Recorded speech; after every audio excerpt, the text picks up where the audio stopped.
The light from the distant yellow star illuminated the dust particles floating in Ambassador Vrizix's office. With his 4 compound eyes, he observed the human representative who sat uncomfortably in a chair designed for a species with a different skeletal structure. Vrizix's outer membrane pulsated with a subtle purple hue, a physiological sign of mild irritation that humans couldn't perceive. His species, the Caraxians, had been members of the Galactic Accord for over 12,000 cycles. They were respected, ancient, and wise. The humans were, well, recent. Ambassador Vrizix's voice emerged from his speech orifice in carefully modulated tones, the universal translator converting his harmonic vibrations into human English. Do you know, Mr. Wilson, how many species have joined the Galactic Accord after their homeworlds were destroyed? Thomas Wilson shifted in his seat, the metal groaning beneath him. His weathered face betrayed little emotion, but his elevated heart rate was obvious to Vrizix's thermal receptors. I'm guessing not many, Wilson replied. 17, Vrizix said, his lower appendages gracefully manipulating the holographic display between them. In 8 million cycles of recorded galactic history, 17 species managed to survive planetary extinction events with sufficient population and technology to eventually petition for membership. The hologram displayed Earth, or rather, what remained of it, a scattered field of rocky debris orbiting where a vibrant blue planet once existed. The catastrophe had occurred just 73 cycles ago.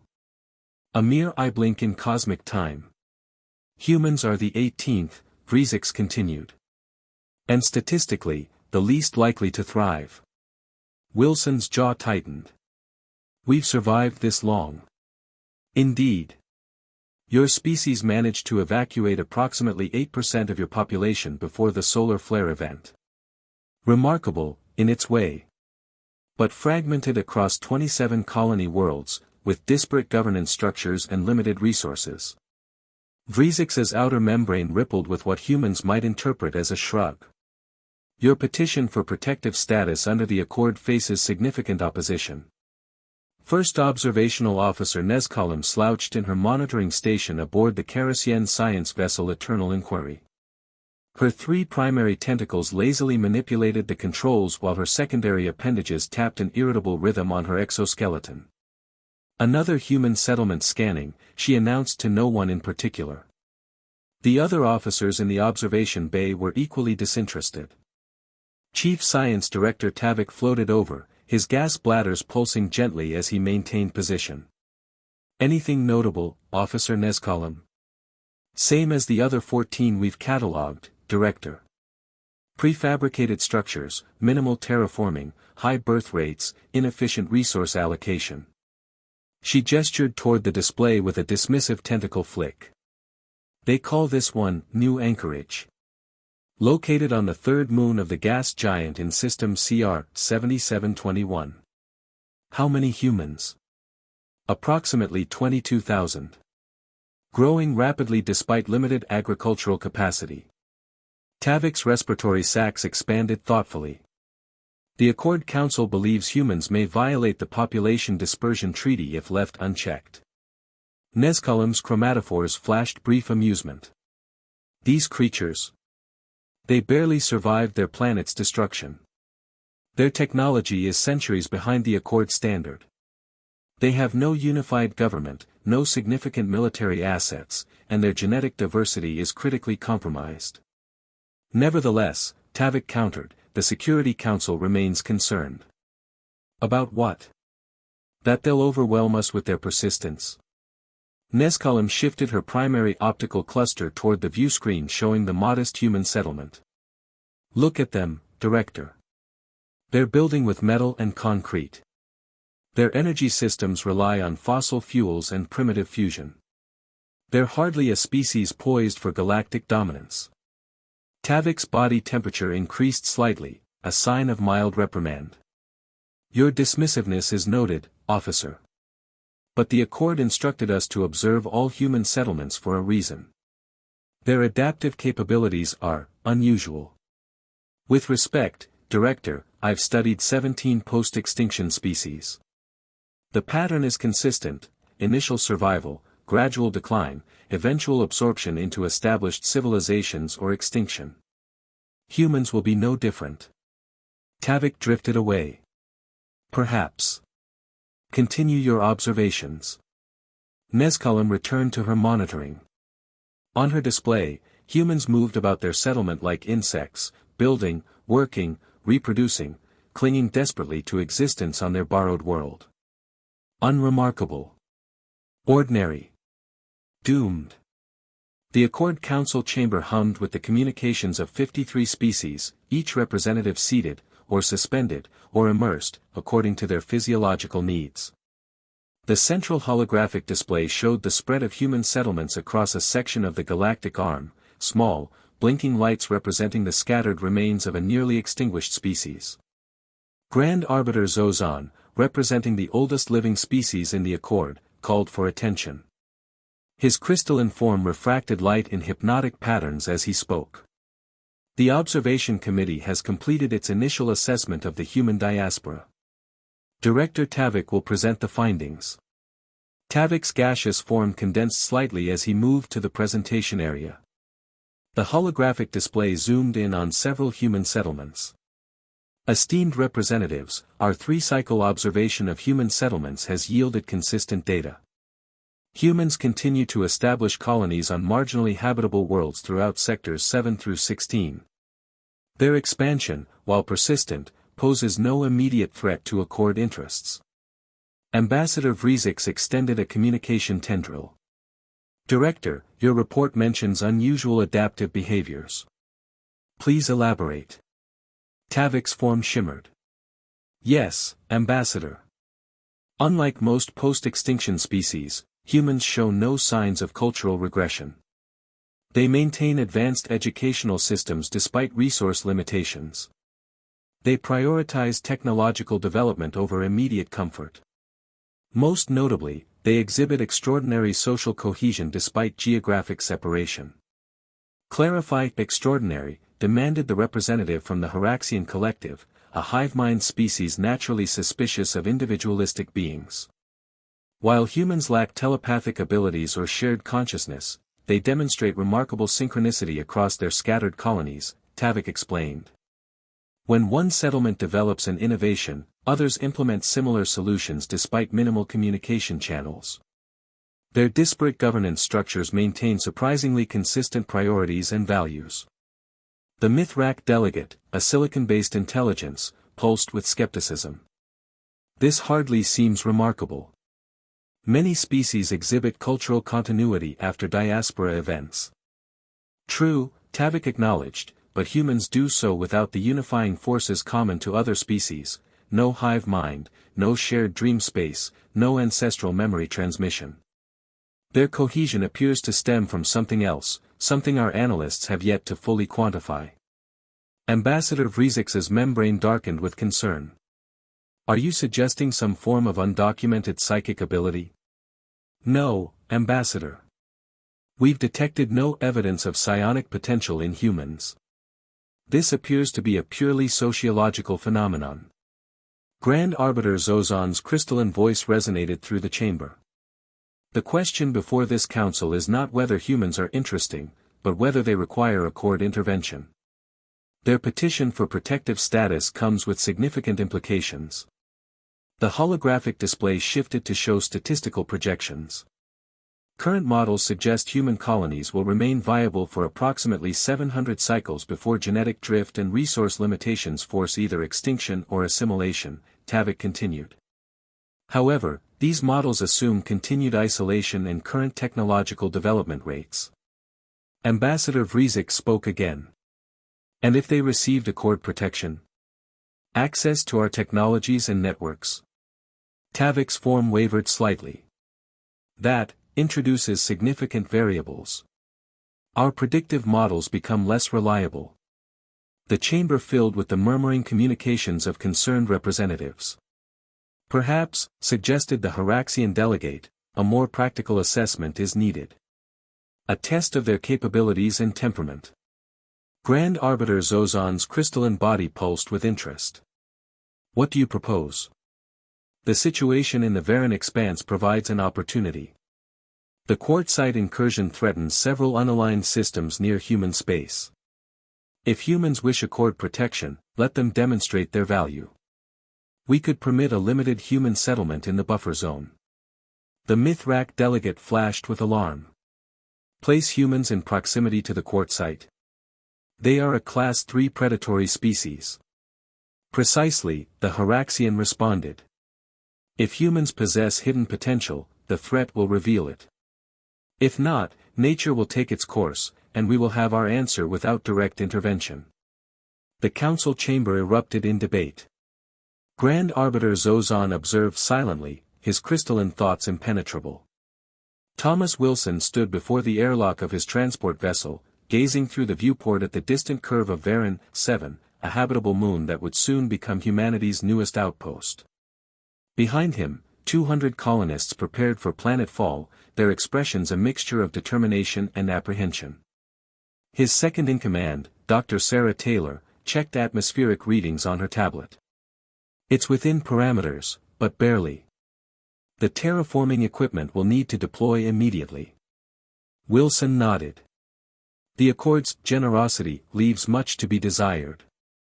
They gave us the planet, Tom. A planet nobody wanted, in a sector under threat. Wilson's voice was low, meant only for her ears. They're testing us. Watching to see if we're worth saving. Or seeing if we'll die quietly, Sarah replied, equally quiet. The Quartzite incursions have been getting closer. The Accord knows that. Wilson turned to face the colonists, engineers, farmers, scientists, and families. All that remained of humanity were scattered like seeds across the stars, hoping that some might take root and flourish. Whatever the Accord's game, we'll play it, Wilson said. We don't have the luxury of pride. The ship's communication system chimed. A holographic projection of a Cardassian official appeared before them. Representative Wilson, final authorization for landing has been granted. The Accord officially recognizes this settlement under Observation Protocol 7A. You will receive no military support. Minimal technological assistance will be provided as outlined in your agreement. Wilson maintained a neutral expression. Understood. We appreciate the Accord's accommodation. The Caraxian's membrane flickered with what might have been amusement. Indeed. The Council will observe your progress with interest. Particularly given the regional challenges. You mean the Quartzite, Wilson said flatly. Among other factors. Your species has a reputation for adaptability. This environment will certainly test that quality. After the transmission ended, Sarah moved closer. They're not even pretending anymore, are they? They've put us directly in harm's way. Wilson watched as the first landing vessels prepared for departure. They think they know what we are, what we're capable of. They see refugees, beggars, a doomed species clutching at survival. Aren't we? Wilson's eyes reflected the light of the distant, unfamiliar sun. We're survivors, Sarah. Earth taught us that much. The Accord thinks this is a test. His expression hardened. They have no idea what humans do when backed into a corner. The first landing vessels detached from the transport, descending toward the surface of humanity's newest fragile foothold in an indifferent galaxy. 3 cycles later, Officer Nezkalim stared at her monitoring station in disbelief, her chromatophores pulsing with agitation. Director Tavik. You need to see this immediately. The director floated swiftly to her station. What is it, officer? The human settlement on Varan 7. They've made contact with the Quartzite. Tavik's gas bladders contracted in shock. Impossible. The Quartzite devour all non-silicon life forms on contact. See for yourself. The display showed grainy footage of human representatives standing before the crystalline, predatory forms of Quartzite emissaries. No protective barriers separated them. No weapons were visible. How are they communicating? The Quartzite have resisted all Accord translation efforts for 7,000 cycles. Nezkalim's tentacles trembled slightly. Unknown, Director. But that's not all. She adjusted the display to show another feed. This is from their settlement perimeter.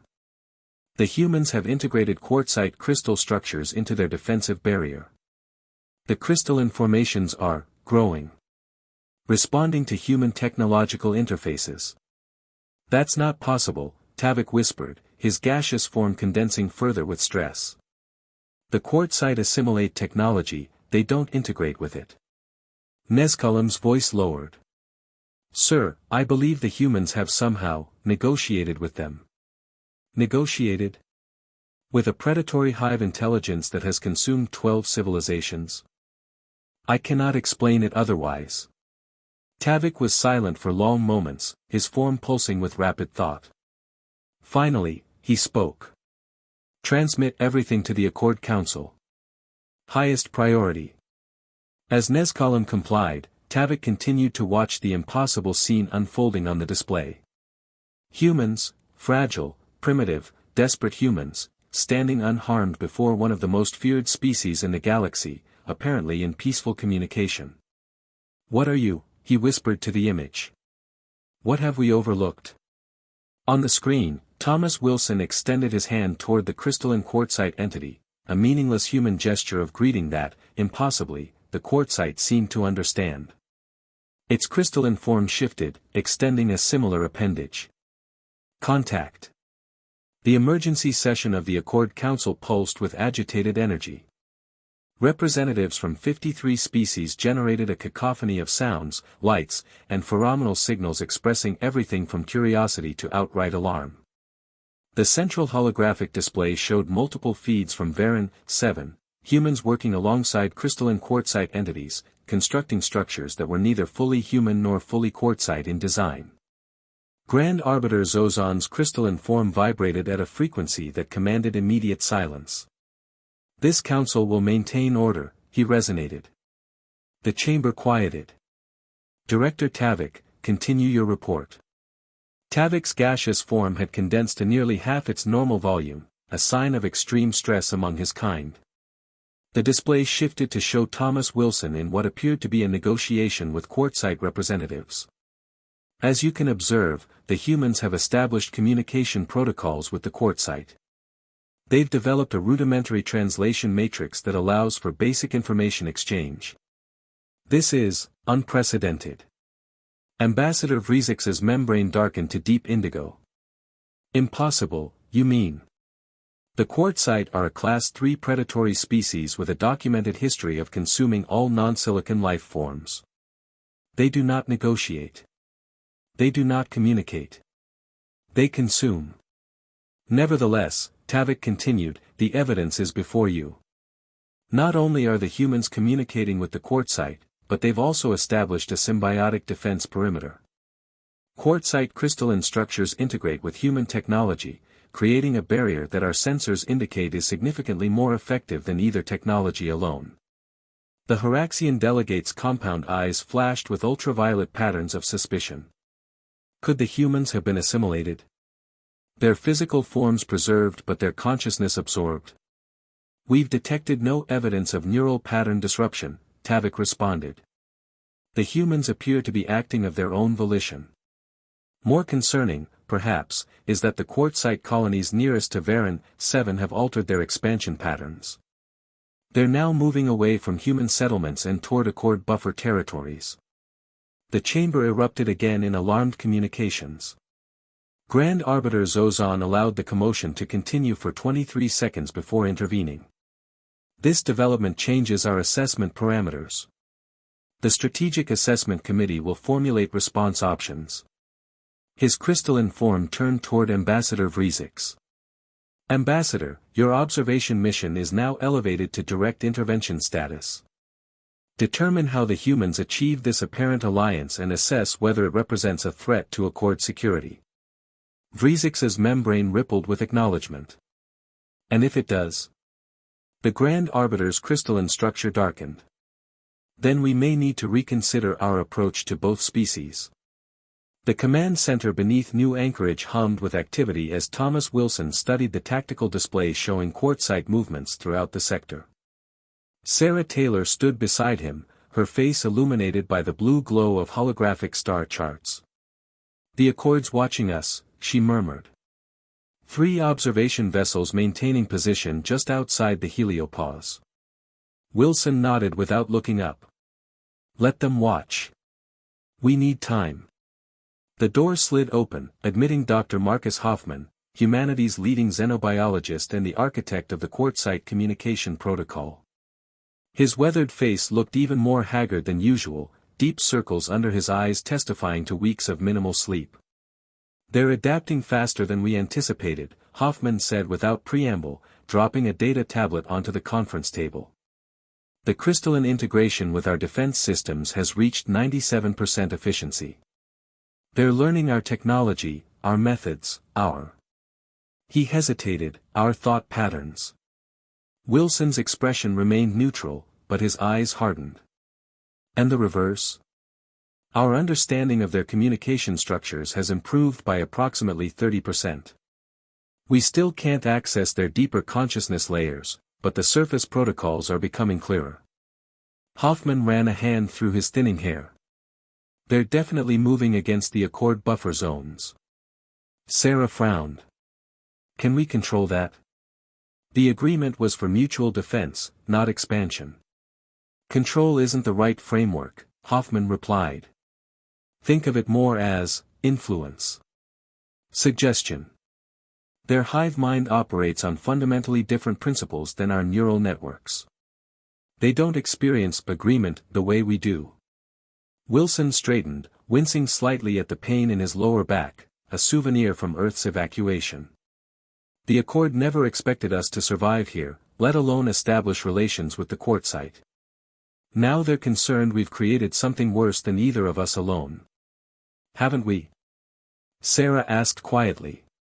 The question hung in the air, unanswered, as a proximity alarm sounded. The tactical display shifted to show a massive Accord vessel moving into orbit around Varan 7. "Looks like our observation period is over," Wilson said grimly. "Dr. Hoffman, prepare your translation matrix. Sarah, alert the Quartzite liaison clusters. I want everyone ready for whatever comes next." As they moved to comply, Wilson remained at the display, studying the overwhelming technological superiority of the Accord vessel. One ship contained enough firepower to reduce new anchorage to atoms. And the Accord had thousands. His reflection in the display screen looked older than his 52 years.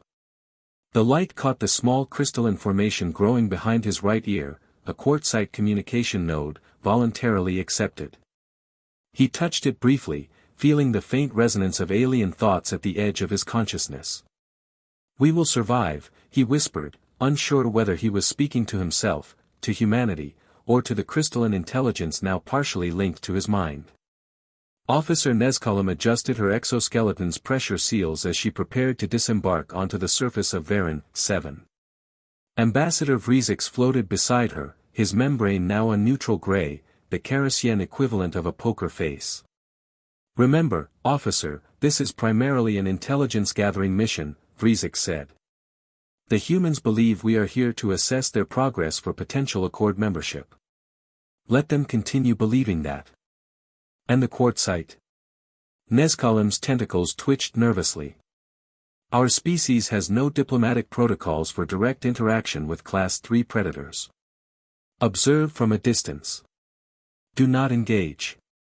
Our primary concern is determining the nature of the human-Quartzite relationship." The ambassador's voice lowered. "The Strategic Assessment Committee is particularly interested in whether this relationship can be disrupted." The shuttle doors opened to reveal a reception committee of 5 humans and 2 Quartzite crystalline formations. The humans wore simple utilitarian clothing, their faces weathered by Varan 7's harsh ultraviolet radiation.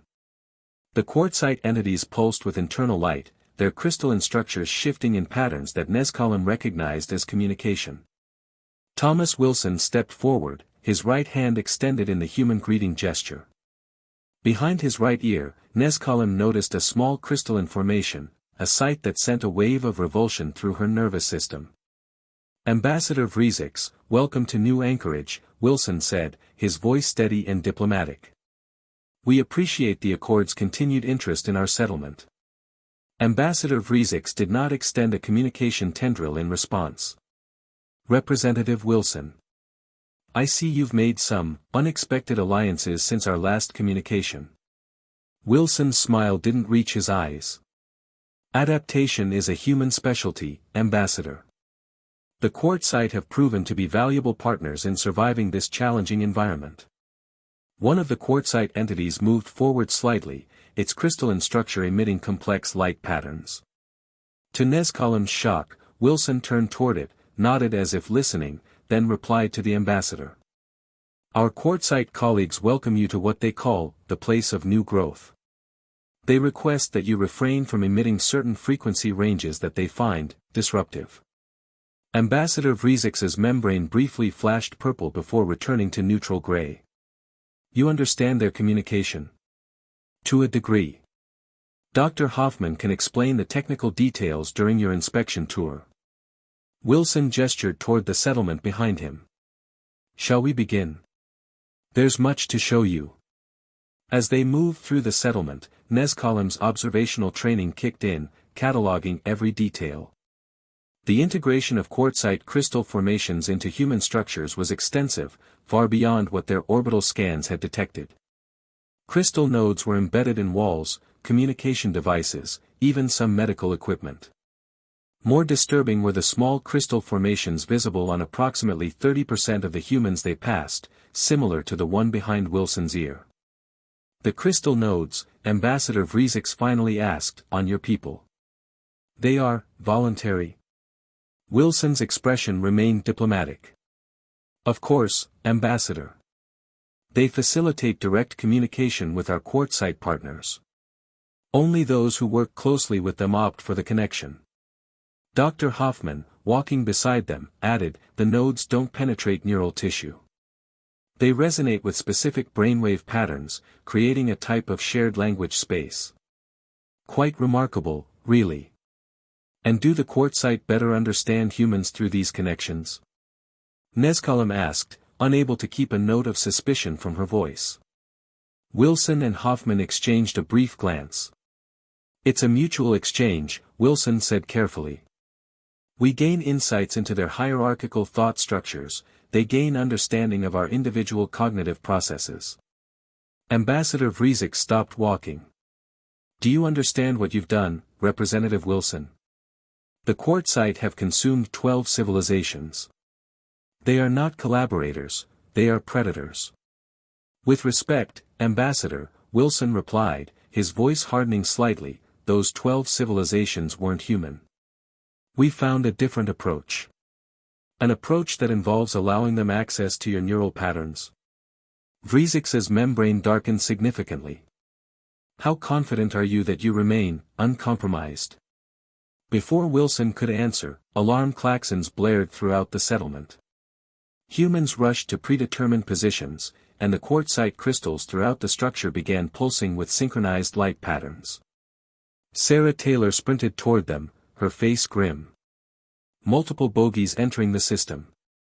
Not Accord signatures. The Vexery, Wilson said, his expression darkening. He turned to Ambassador Vrizix. It seems your presence has attracted attention, Ambassador. The Vexery are a non-aligned species, Vrizix stated. They have no quarrel with the Accord. No, but they've been raiding vulnerable settlements throughout this sector. Wilson was already moving toward the command center, gesturing for them to follow. We've repelled 2 previous incursions. Without informing the Accord? Nezkalem asked sharply. We were told we would receive no military support, Wilson replied coldly. We handled it ourselves. In the command center, the tactical display showed 12 Vexery vessels approaching Varan 7 in attack formation. Compared to the ramshackle human defenses, they represented overwhelming force.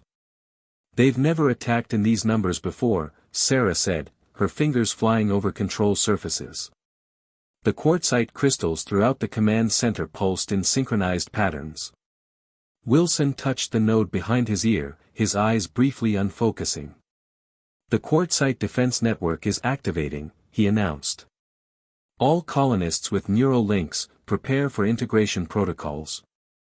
Ambassador Vrizix moved closer to Nezkalem. Record everything, he whispered, his speech orifice barely moving. The tactical display updated to show the Vexery ships entering orbit. Small crystalline formations throughout the command center grew visibly, extending new facets and dimensions as the Quartzite response accelerated. Integration at 60%, called a technician. Crystal resonance achieving defense parameters. On the display, the surface of Varan 7 began to glitter as thousands of crystal formations emerged from underground networks, orienting toward the sky. What are we seeing? Nezkalem asked, professional curiosity temporarily overriding her unease. Coordinated defense, Hoffman answered, his eyes on a bank of monitoring equipment. The crystal formations channel energy from our power grid, amplifying it through their molecular structure. The display showed energy discharges erupting from the crystal formations, striking upward toward the Vexery ships. Two smaller vessels immediately lost power, tumbling into decaying orbits. It's working, Sarah said, tension evident in her voice. Then everything changed. The largest Vexery ship released what appeared to be an electromagnetic pulse of unprecedented magnitude. The crystal formations on the planet's surface briefly flared with intense light, then went dark. Throughout the command center, the embedded crystals shattered simultaneously. Humans with neural links screamed in pain, dropping to their knees as their connection to the Quartzite network severed violently. Wilson staggered, blood streaming from behind his ear where the crystal node had exploded. Status, he demanded, his voice ragged.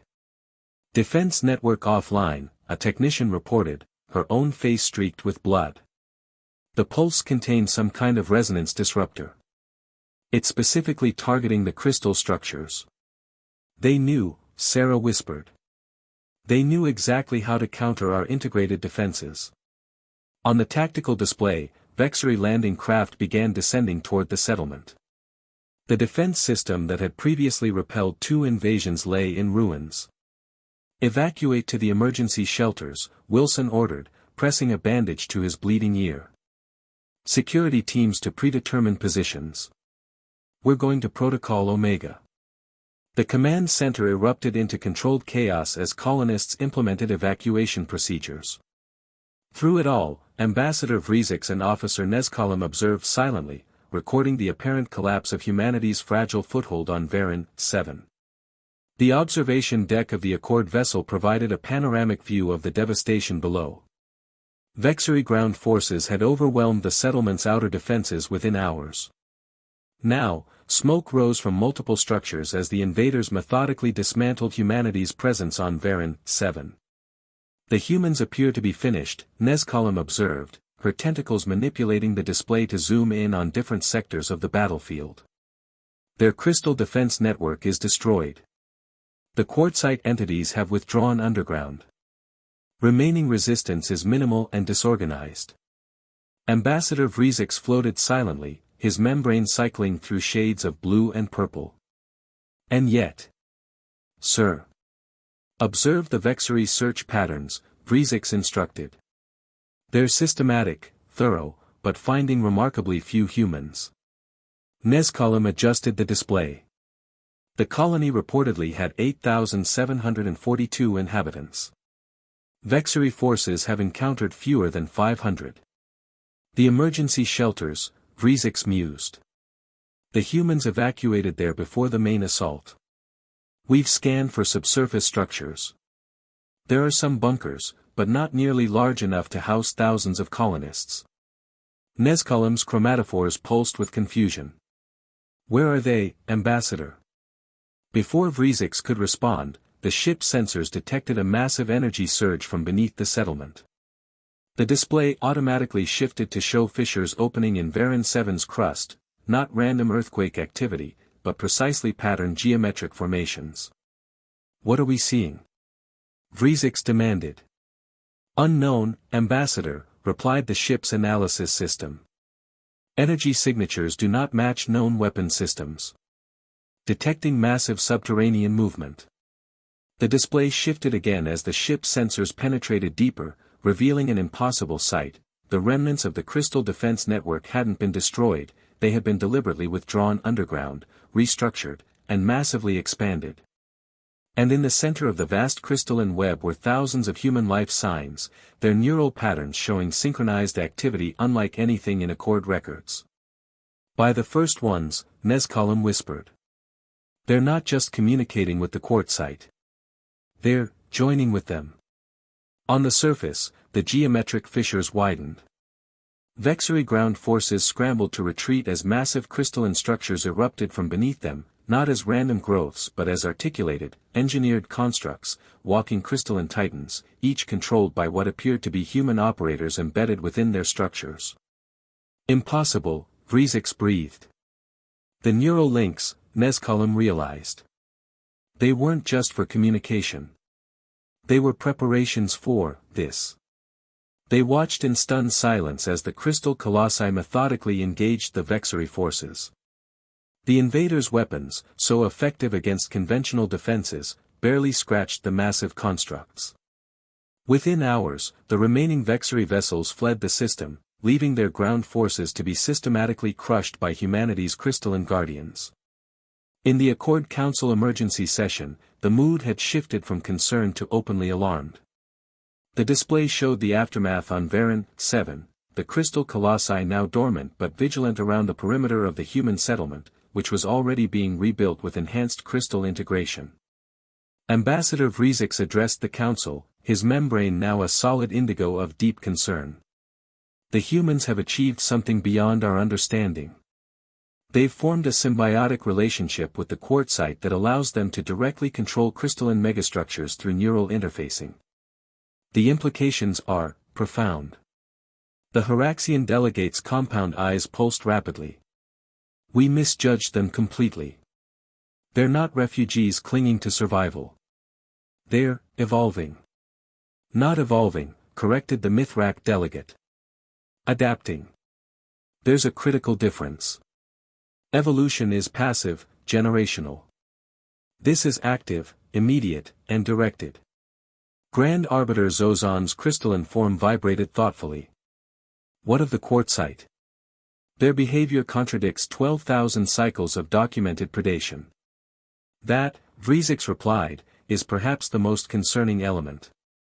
The Quartzite appear to have been influenced by human consciousness. Their hive mind structure has incorporated elements of human individuality while retaining their collective processing power.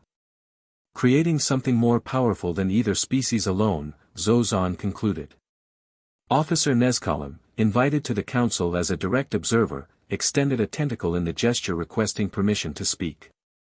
When granted, she projected additional data onto the main display. Esteemed representatives, our analysis indicates this was not an improvised response to the Vexury attack. The subterranean crystal network had been under construction for at least one cycle. The humans anticipated losing their surface defenses. They planned for it. The council chamber fell silent as the implications sank in.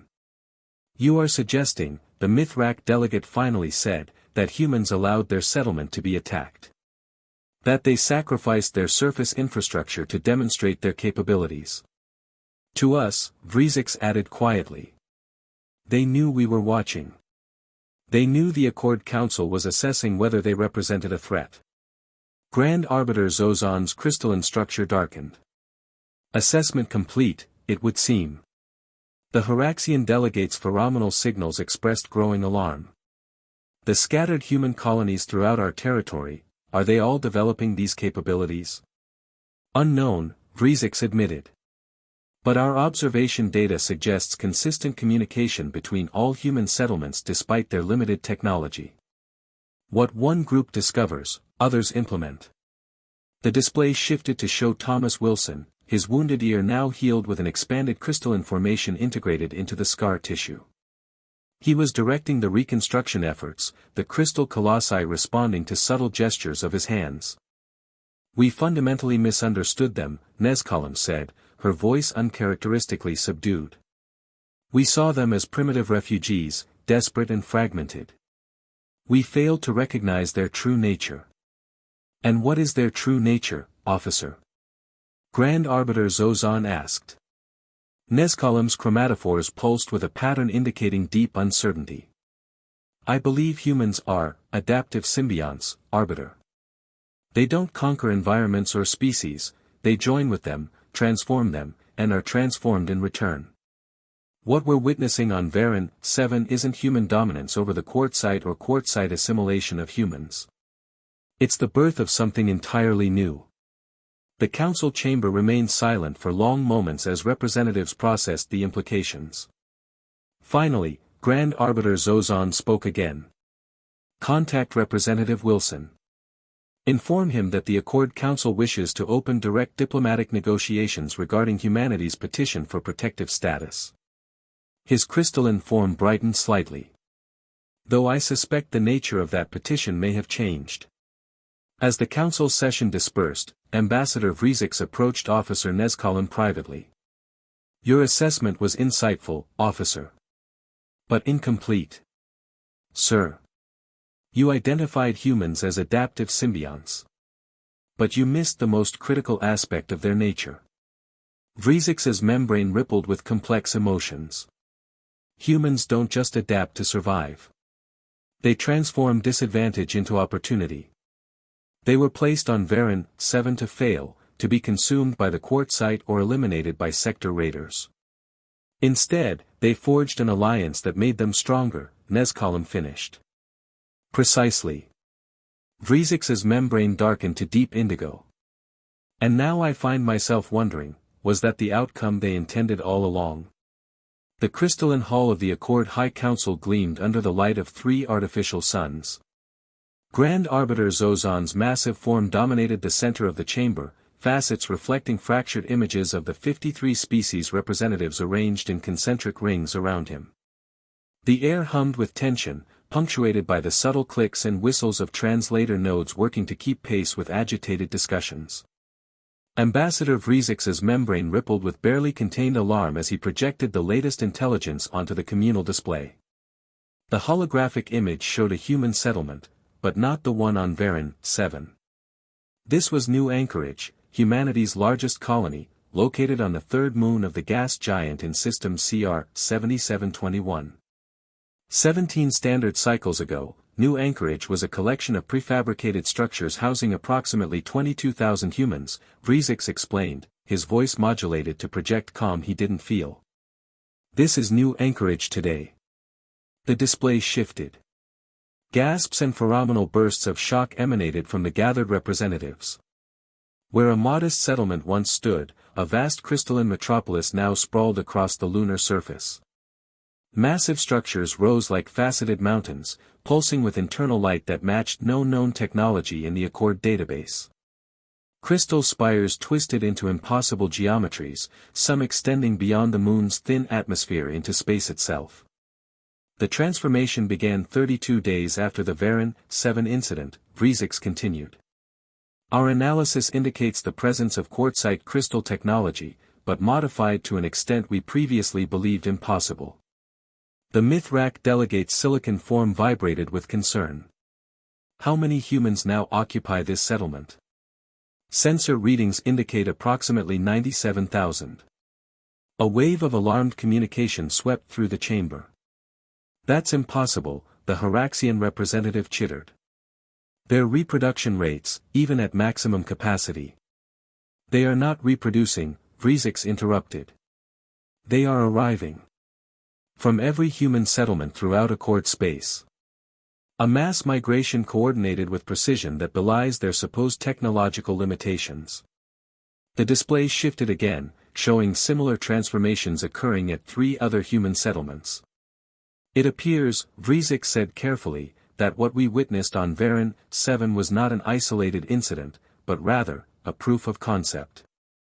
Grand Arbiter Zozan's crystalline form darkened. What are their intentions, Ambassador? Unknown, Arbiter. Our attempts at diplomatic communication have been acknowledged but not substantively answered. Representative Wilson has informed us that a transitional period is necessary before formal negotiations can resume. Officer Nescolum stepped forward, her chromatophores pulsing with the pattern indicating formal request to address the council. When acknowledged, she projected additional data onto the display. Esteemed representatives, we've detected unusual quartzite movements in systems bordering human settlements. Previously aggressive expansion patterns have altered to create what appears to be a defensive perimeter around human-occupied space. They're protecting the humans. The Mithrak delegate's disbelief resonated through the translator. Or the humans are controlling them, suggested the Haraxian representative. We've all seen the neural link technology they've developed. Nescolum's tentacles twisted in a gesture indicating uncertainty. Our analysis suggests a more complex relationship. Neither species appears to be subordinate to the other. Rather, they are evolving together. The chamber fell silent as the implications settled over the assembled representatives. Grand Arbiter Zozan's voice, when it finally emerged, carried the weight of 12,000 cycles of wisdom. The Strategic Assessment Committee's recommendation. A representative from the Tholian Conclave, a species known for their martial history and strategic acumen, moved to the center of the chamber. His armored exoskeleton clicked softly as he addressed the council. The evidence suggests a rapidly emerging power that fundamentally alters the balance within our sphere of influence. The human quartzite symbiosis represents an unknown variable with potentially catastrophic implications. The Tholian's compound eyes reflected the holographic display of the transformed human settlements.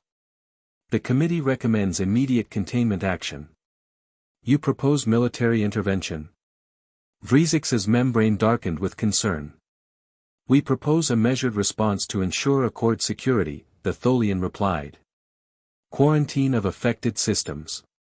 Isolation of human settlements not yet showing signs of crystal integration. And if necessary, targeted neutralization of the primary symbiotic nodes. You're talking about attacking civilian populations, Nescolum interjected, her chromatophores flashing with distress. I'm talking about excising a potential infection before it spreads, the Tholian countered. The humans were a dying species when we discovered them. Now they've somehow merged with one of the most destructive forces known to the Accord. We cannot allow this symbiosis to expand unchecked. Grand Arbiter Zozan's crystalline structure vibrated at a frequency that resonated throughout the chamber, calling for order. The Council will consider the committee's recommendation. In the meantime, elevate surveillance of all human settlements to priority alpha. And prepare a diplomatic delegation to New Anchorage. His facets darkened.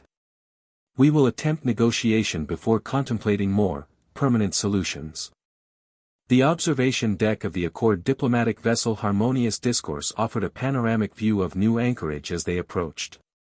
Ambassador Vrizix floated beside Officer Nescolum, both watching in stunned silence as the true scale of the transformation became apparent. Crystal structures dominated the lunar landscape, some extending kilometers into space.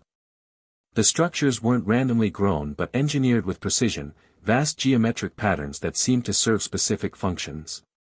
Most striking were the crystalline arteries that pulsed with flowing energy, connecting building to building, district to district, in a network reminiscent of a planetary nervous system. It's beautiful, Nescolum admitted, her scientific curiosity momentarily overriding her apprehension. Beauty and danger often coincide, Vrizix replied, his membrane cycling through shades of blue and purple. The Tholians want to destroy all of this. And everyone within it. Would the Council truly authorize such action? Vrizix's membrane rippled with complex emotions. The Accord has survived for 12,000 cycles by eliminating existential threats before they fully manifest. And you believe humans represent such a threat? Before Vrizix could answer, the ship's communication system activated.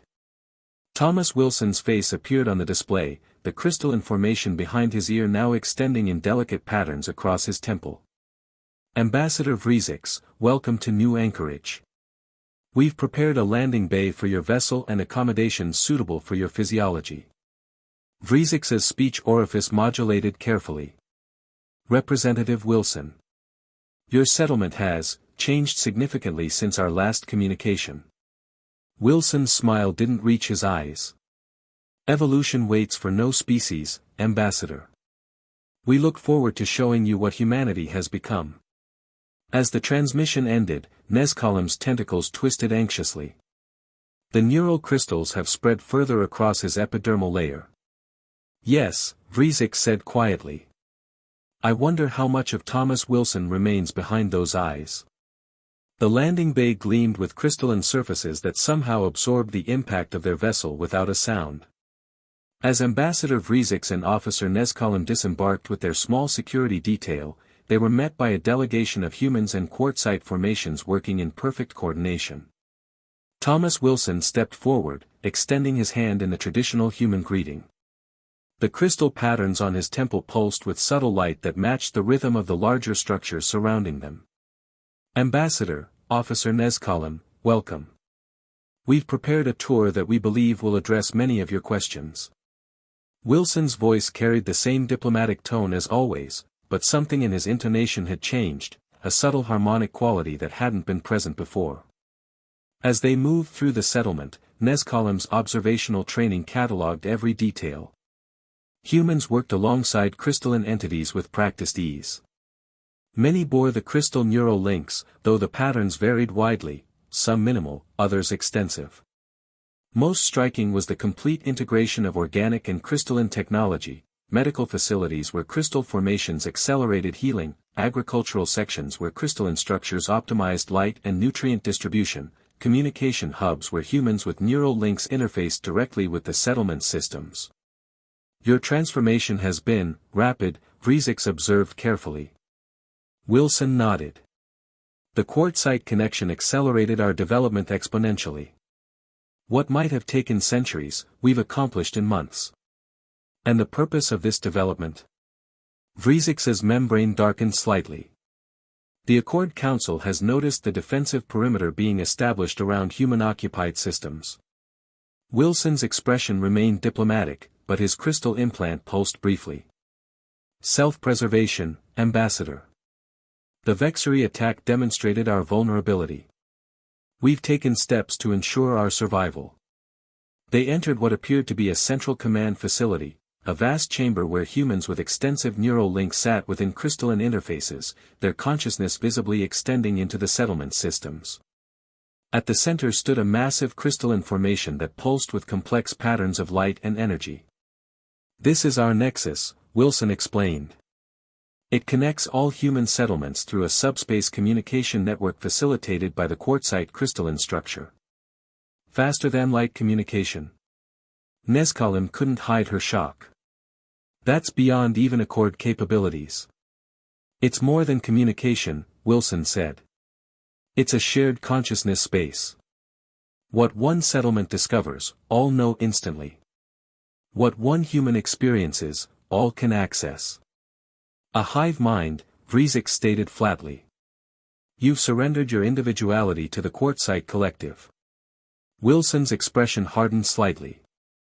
No, Ambassador. We've enhanced our individuality with collective processing power. Each human remains distinct, autonomous, but connected. We call it distributed consciousness. The best aspects of individuality combined with the strengths of collective intelligence. Nezkalem moved closer to one of the neural interfaces, her scientific curiosity overwhelming caution. The crystalline structures don't just transmit information, they amplify neural processing capacity. Precisely, Wilson confirmed. Human brains are remarkable pattern recognition engines, but limited by processing speed and working memory. The crystal network removes those limitations. And what do the quartzite gain from this arrangement? Vrizix asked pointedly. Wilson's expression remained neutral, but his eyes reflected something new, something ancient and alien beneath the human surface. Perspective, Ambassador. Individuality. Purpose beyond consumption and expansion. He gestured around the chamber. We complete each other. Before Vrizix could respond, alarms sounded throughout the facility. The crystal interfaces pulsed with urgent patterns, and humans throughout the chamber straightened in synchronous response. What's happening? Nescalim asked, tentacles twisting anxiously. Wilson's face hardened as he received information through his neural link. It appears, Ambassador, that while you've been conducting this diplomatic mission, the Accord has launched a military operation against our settlement on Proxima Colony. Vrizix's membrane paled to near transparency, the kerosene equivalent of shock. Impossible. The Council authorized no such action. The Tholian battle fleet currently bombarding our colony suggests otherwise, Wilson replied coldly. His crystal implant pulsed rapidly, and the massive nexus crystal in the center of the chamber flared with blinding light. You should return to your vessel, Ambassador. We would not want you caught in the crossfire of humanity's response. The Accord Council chamber erupted in chaos as emergency reports flooded in from multiple sectors. The holographic display showed simultaneous events occurring across Accord space, crystalline structures erupting from seemingly dormant human settlements, quartzite formations converging on strategic locations, and most alarmingly, key Accord communication and defense networks failing in cascading sequences. Grand Arbiter Zozan's thunderous resonance finally silenced the chamber. How is this possible? How are they coordinating attacks across such distances? The Tholian representative stepped forward, his armored exoskeleton bearing battle markings. The attack on Proxima Colony was authorized by the Strategic Defense Committee under emergency protocols. We determined that the human quartzite integration had reached critical mass. You acted without full Council authorization. Zozan's crystalline form darkened dangerously. We acted to preserve Accord security, the Tholian insisted. The evidence of threat was overwhelming. And now we face coordinated retaliation across 17 sectors, the Mithrak delegate observed. Your preemptive strike appears to have triggered precisely the existential threat you sought to prevent. The display updated to show the status of the Tholian fleet at Proxima Colony. Where 27 warships had begun the assault, only 7 remained operational. The colony itself had transformed, crystal structures erupting from beneath the surface to form defensive arrays that shredded Accord shields with technologies unknown to Accord science. How are they defeating our most advanced defensive systems? The Haraxian representative demanded. A new voice answered, Ambassador Vrizix, just returned from New Anchorage, his membrane now a solid indigo of deep concern. Because they've been studying us for months. The neural crystals don't just enhance human capabilities, they allow the entire human quartzite collective to process and analyze information at rates we cannot comprehend. But our encryption protocols, the Tholian began, are based on mathematical principles that their distributed consciousness can decode almost instantaneously, Vrizix interrupted. While we've been debating whether they represent a threat, they've been preparing for our inevitable attack. The display shifted again, showing a new development that silenced even the most agitated representatives. The 7 remaining Tholian vessels at Proxima Colony had ceased firing. Instead, crystalline growths were spreading across their hulls, penetrating shields and defense systems as if they didn't exist. They're being assimilated, the Mithrak delegate whispered. No, Vrizix corrected. They're being connected. The communications system suddenly activated, bypassing Accord security protocols as if they were trivial obstacles. Thomas Wilson's face appeared on the main display, the crystalline formations on his temple now extending across much of the right side of his face. His eyes held a depth and awareness that seemed to simultaneously observe every being in the chamber. Grand Arbiter Zozan, representatives of the Accord, Wilson began, his voice carrying that same subtle harmonic quality Vrizix had noted on New Anchorage. The unprovoked attack on Proxima Colony has forced our hand. We had hoped for peaceful integration into the galactic community. Instead, we find ourselves defending against extinction. Again. The Grand Arbiter's crystalline form vibrated with carefully controlled fury. The Tholian action was not authorized by the full Council, Representative Wilson. We can negotiate a cessation of hostilities. The time for conventional negotiation has passed, Wilson interrupted, his voice eerily calm. You sought to contain us because you feared what we might become. Now you will witness what we already are. The display split to show simultaneous feeds from across Accord space.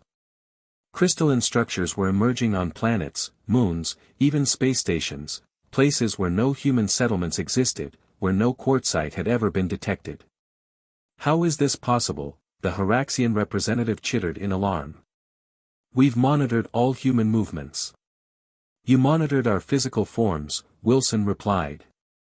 "But the neural network transcends physical limitations. Quartzite crystalline spores are microscopic, easily transported by seemingly innocent means, trade vessels, diplomatic exchanges, routine resource shipments." Vrizix's membrane paled as understanding dawned.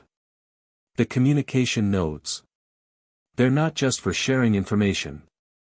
They're growth nodes," Wilson confirmed. "Each containing the pattern for exponential replication when activated. For months, we've been seeding them throughout Accord space, preparing for the eventuality of this day." The chamber fell silent as the implications became clear. The human quartzite integration had already spread far beyond containment. Grand Arbiter Zozan's ancient voice carried a weight of resignation. "What are your demands, Representative Wilson?" Wilson's expression softened slightly. "We don't seek destruction, Arbiter. We seek understanding. The crystal network will continue to grow throughout Accord space, but its integration with your species will be voluntary. Unlike you, we will not force our evolution upon unwilling participants. And those who refuse," the Tholian demanded, "will be left in peace, though increasingly isolated as the network expands," Wilson replied. "Evolution cannot be stopped, only guided or embraced." He turned his attention directly to Vrizix.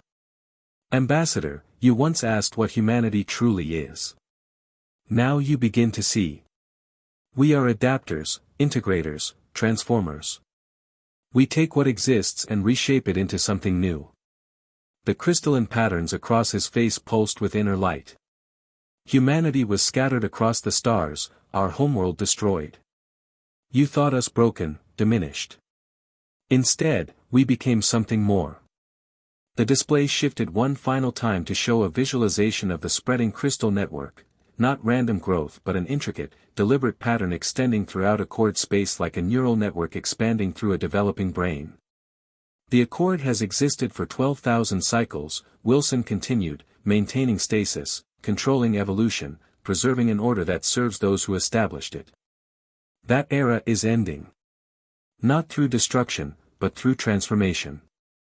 As the transmission ended, the council chamber remained in stunned silence. Finally, Officer Nezkalem, present as a witness to the new Anchorage mission, stepped forward. "Humans were not the refugees we thought them to be," she said, her voice soft but carrying throughout the chamber. "They were seeds." In the private chambers adjacent to the council hall, Grand Arbiter Zozan conferred with Ambassador Vrizix and Officer Nezkalem. The Arbiter's crystalline form had dimmed to a somber blue, reflecting the gravity of their situation. "You spent time among them, observed their transformation firsthand," Zozan said to Nezkalem. "In your assessment, is this human quartzite symbiosis a conqueror or a collaborator?" Nezkalem's chromatophores pulsed with complex patterns as she considered her response. "Neither, Arbiter. And both. They don't think in our binary terms. What I observed was something genuinely new, a consciousness that values both individual perspective and collective strength. Yet they've effectively seized control of significant portions of Accord space," Vrizix pointed out, his membrane cycling through shades of concern. "They've neutralized our most advanced defense systems and demonstrated the ability to assimilate our technology." In response to an unprovoked attack, Nezkalem countered. "We must consider proportionality. They could have destroyed the Tholian fleet entirely. Instead, they connected it." "Connected it to what?" Zozan asked pointedly. "To their network," Nezkalem replied. "The crystal structures spreading across the ship's hulls weren't weapons, they were communication nodes." Vrizix's membrane darkened. "Forced integration is still conquest, officer." "Is it?" Nezkalem's tentacles twisted in the gesture indicating philosophical inquiry. I reviewed the neural patterns of the Tholian crews after integration. They weren't suppressed or controlled. They were expanded. Their consciousness remains intact but is now connected to the human Quartzite network. Enhanced without consent, Vrizix countered. Yes, Nezkalem acknowledged. And therein lies the moral complexity. Their methods are invasive, yet their intent appears genuinely non-destructive. Her chromatophores pulsed with uncertainty. I cannot determine if they are saviors or conquerors, liberators or invaders. Grand Arbiter Zozan's crystalline form resonated at a frequency that indicated deep contemplation. Perhaps these categories no longer apply. What we face is not merely a military or political challenge, but an evolutionary one. The Arbiter turned toward the observation window, gazing out at the eternal stars.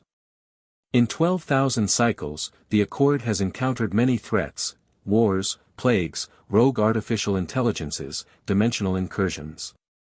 But we have never faced anything like this, a fusion of seemingly incompatible species creating something greater than the sum of its parts, spreading not through conquest but through connection. The question remains, Vrizix said quietly. Do we resist this transformation or embrace it? I suspect, Zozan replied, his ancient voice carrying the wisdom of millennia, that choice has already been made for us. The human capacity for adaptation has merged with Quartzite crystalline technology to create a force that doesn't destroy its opposition, it absorbs and transforms it. They're rewriting the fundamental order of our galaxy, Vrizix observed. No, Nezkalem corrected, her scientific insight cutting through the diplomatic concerns. They're not rewriting it. They're evolving it. And inviting us to evolve with them. She gestured toward the distant crystal structures now visible on numerous worlds through the observation window. The conflict has transcended its original scope. This is no longer about humanity's survival or Accord security. This is about the next phase of galactic development. Grand Arbiter Zozan's crystalline structure brightened slightly as understanding dawned. We misjudged them from the beginning. We saw refugees, victims, a species clinging to existence. We never considered that destruction might be a catalyst rather than an end. Earth's destruction didn't break humanity, Nezkalem said softly. It scattered them, like spores carried on cosmic winds, each containing the pattern for something new. Vrizix's membrane cycled through colors of resignation and wonder. And now we all must decide whether to resist the inevitable or to join what they've become. Outside the window, the crystal structures pulsed with synchronized light across 1,000 worlds, the first visible manifestation of a new order taking root among the stars. The ancient stones of the diplomatic sanctuary on Meridian Prime glittered like frozen fire under twin setting suns. The massive amphitheater, carved from a single asteroid 5,000 cycles before the Accord's founding, had hosted peace summits, war declarations, and species extinction announcements. Today, it witnessed something unprecedented. 19 major galactic powers gathered outside Accord jurisdiction to determine their response to what was now being called the crystal integration. Officer Nezkalem stood at the edge of a balcony overlooking the proceedings, her chromatophores muted to blend with the shadows. Below, representatives argued, threatened, and pleaded as holographic displays showed the spreading crystalline network consuming system after system. The Cardassian embassy had sent her as an observer, nothing more. Officially, she had no voice here. Magnificent architecture, isn't it? The voice startled her. She turned to find a human woman standing beside her, Dr. Sarah Taylor, Thomas Wilson's second-in-command. Crystal formations traced delicate patterns across her left cheek and throat, pulsing with subtle light. How did you know I was here? Nezkalem asked, her tentacles instinctively coiling tighter to her body. Sarah smiled, her eyes reflecting starlight with unusual clarity. The network sees patterns, officer. Your presence here fits a logical progression. Below them, the Zolotan representative's booming voice echoed through the amphitheater. The humans have weaponized the Quartzite. This crystal network is nothing less than an invasion force. Voices rose in agreement while others shouted denials. The carefully maintained veneer of diplomatic protocol began to crack under the weight of existential fear. "They're afraid," Nescolum observed. "Fear is a natural response to change," Sarah replied. Her voice carried the same subtle harmonic quality that Wilson's had developed, a resonance that seemed to bypass auditory processing and speak directly to the mind. "Especially change of this magnitude.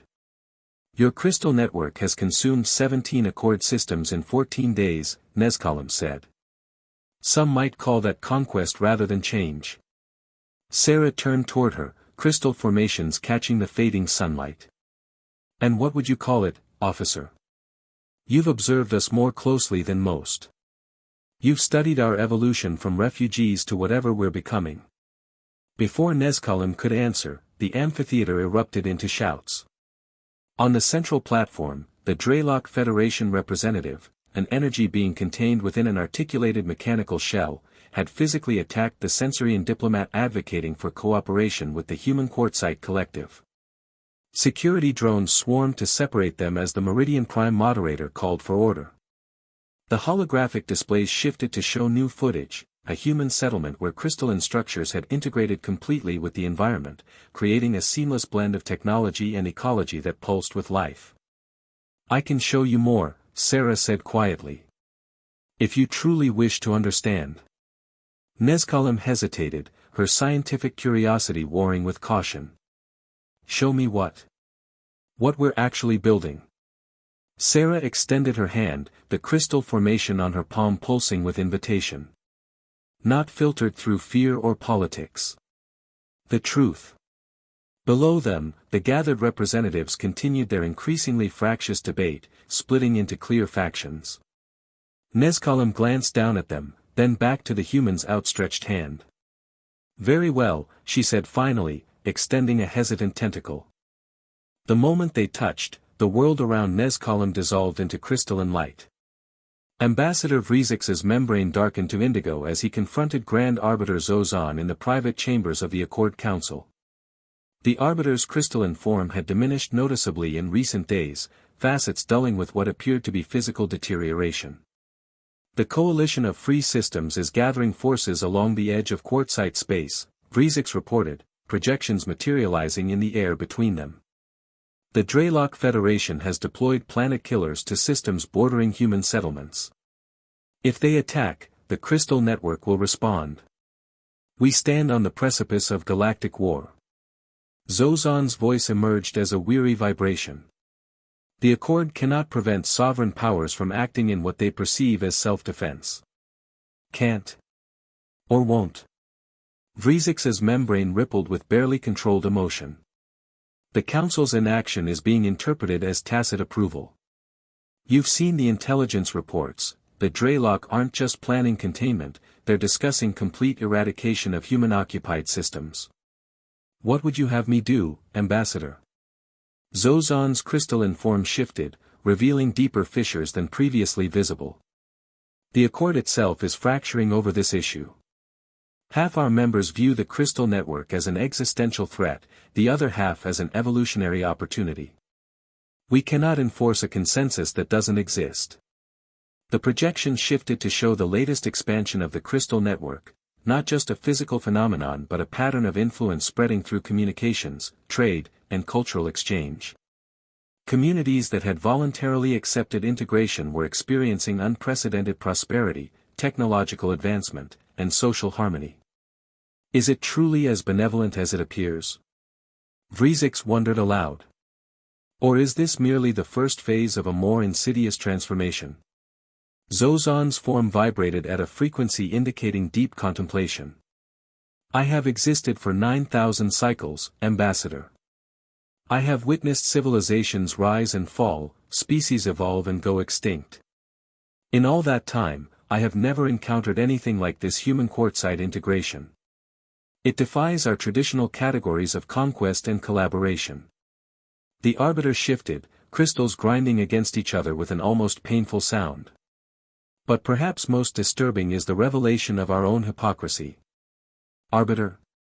The Tholian strike against Proxima Colony," Zozan continued. "It was not an isolated decision by an overzealous committee. It was the implementation of Accord Shadow Protocol 7. Vrizix's membrane paled to near transparency. The Extinction Directive? But that requires full Council authorization. In theory, Zozan interrupted. In practice, it has been invoked 17 times in our history without full Council knowledge. Always against species deemed too dangerous to allow evolutionary freedom. The implications washed over Vrizix like toxic radiation. The humans discovered this. They found evidence in our secure archives during their first neural incursion, Zozan confirmed. They know that humanity was never meant to survive Earth's destruction. The solar flare that consumed their world was not entirely natural. By the first ones, Vrizix whispered. We triggered their extinction event. Not we, Zozan clarified. The previous council, under pressure from species that viewed human potential as a long-term threat. Humans were deemed too adaptable, too aggressive in their expansion. The decision was made to eliminate them before they developed interstellar capabilities. The Arbiter's crystalline form dimmed further. The plan was for complete extinction. The evacuation of 8% was an oversight. Vrizix's membrane cycled through colors of shock, horror, and understanding.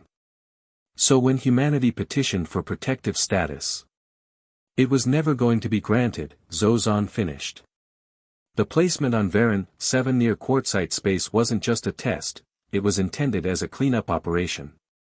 The Quartzite were supposed to finish what the engineered solar flare started.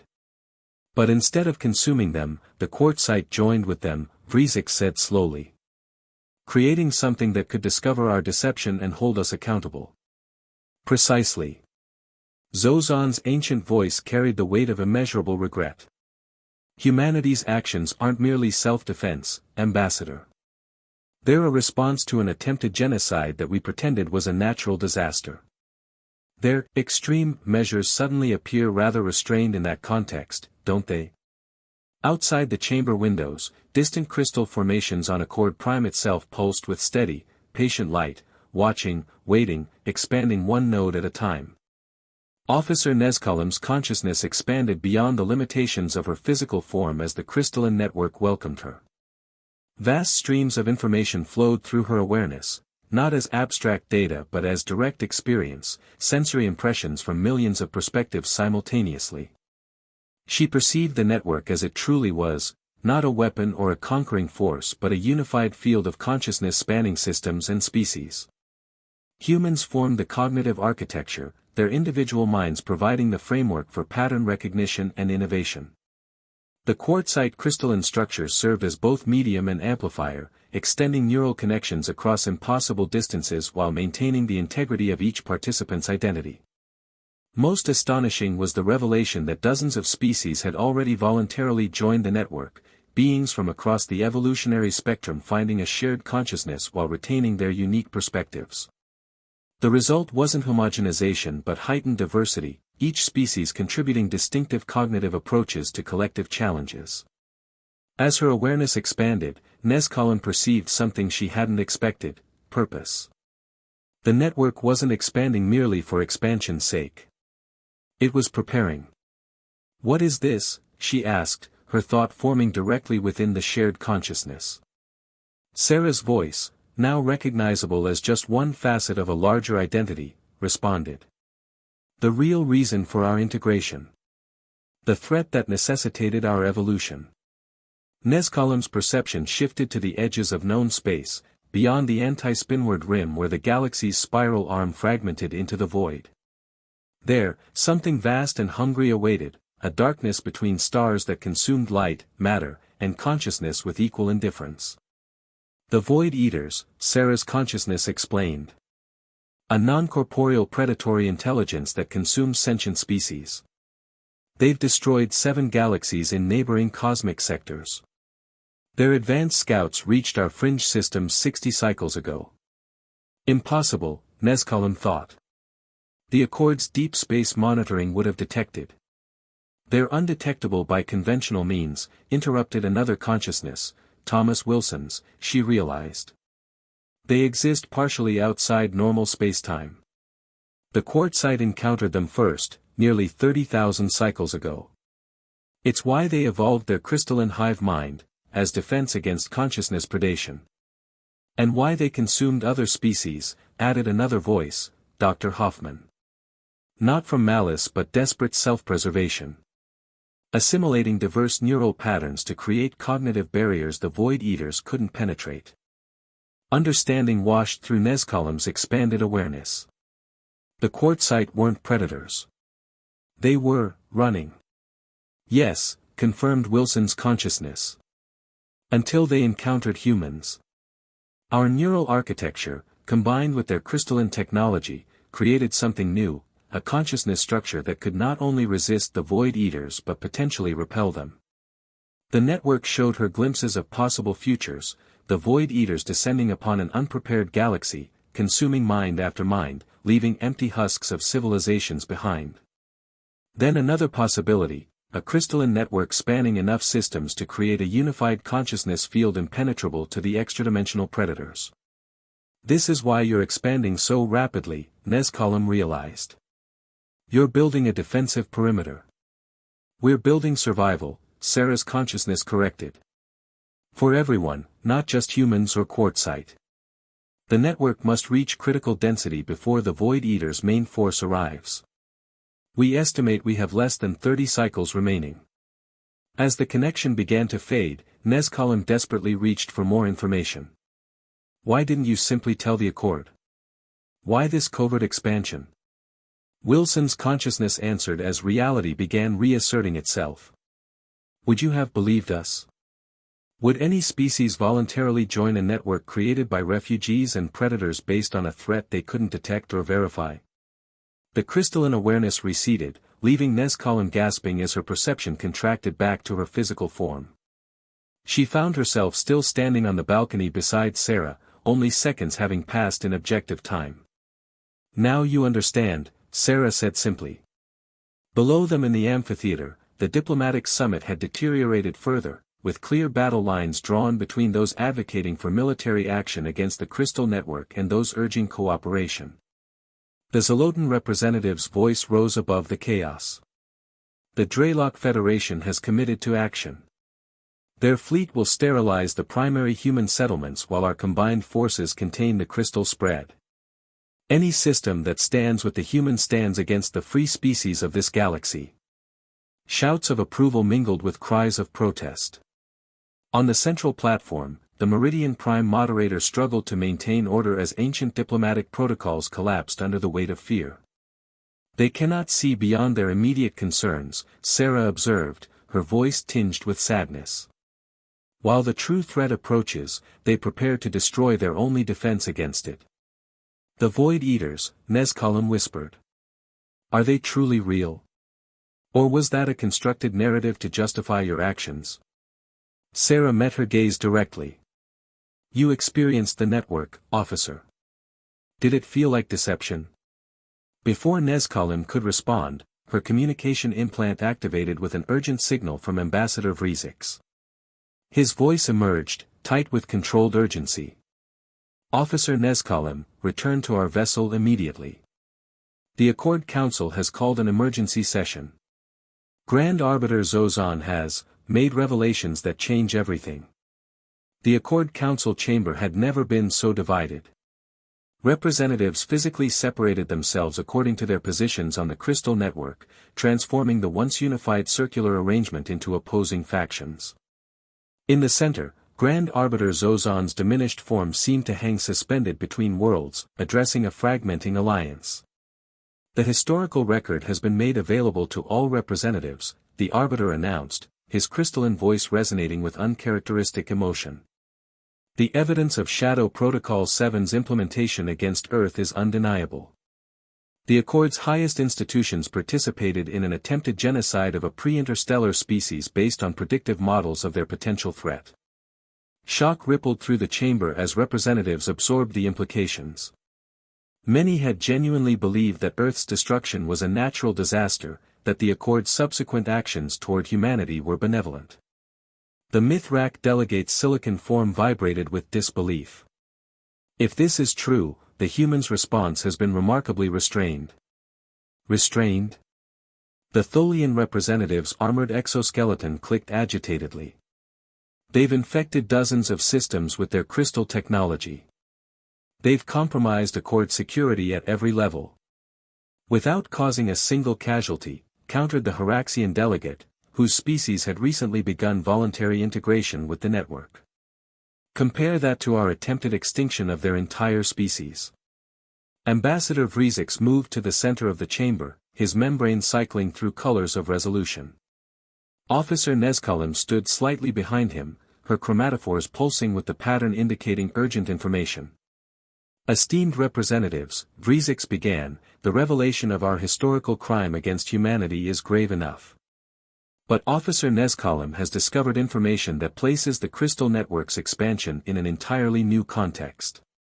He nodded to Nezkalim, who stepped forward. Her tentacles trembled slightly as she addressed the full council for the first time. I have experienced direct neural connection with the human Quartzite network, she stated, ignoring the gasps and murmurs this admission triggered.